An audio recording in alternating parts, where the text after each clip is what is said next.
Hi! Welcome to my vlog! Ang i-vlog ko today is Nido Junior versus Bonakid 1 Plus.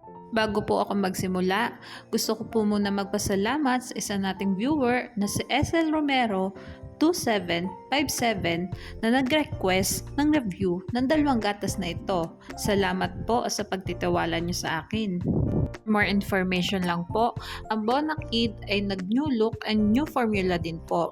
Hindi ko po alam kung kailan nagsimula, pero ito po yung mga nakikita ko sa online store nila.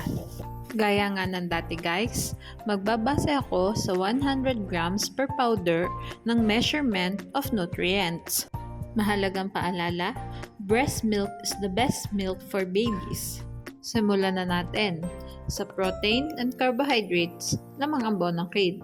Samantalang lamang naman ng Nido sa energy, fat, linoleic acid, linolenic acid, and DHA. Ngunit hindi naka-indicate dito ang sucrose, whey, and casein.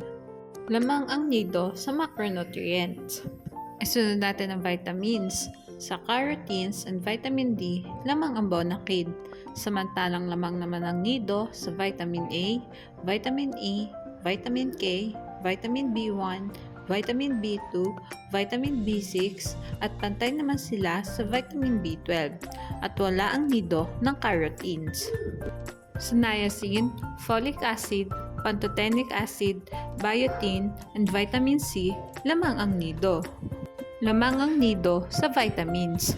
Mag-proceed naman tayo sa minerals. Sa calcium, phosphorus, copper, and manganese, lamang ang Bonakid.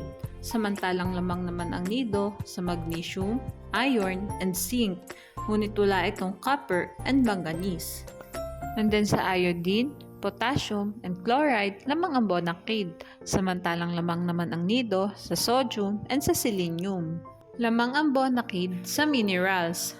Ang summary nga nito ay sa macronutrients and vitamins, lamang ang Nido.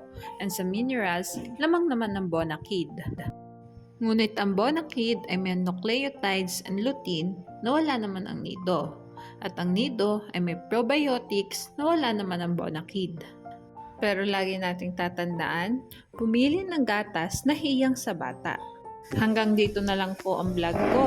Sana po ay nagustuhan nyo. Thanks for watching. Please like and subscribe for more videos.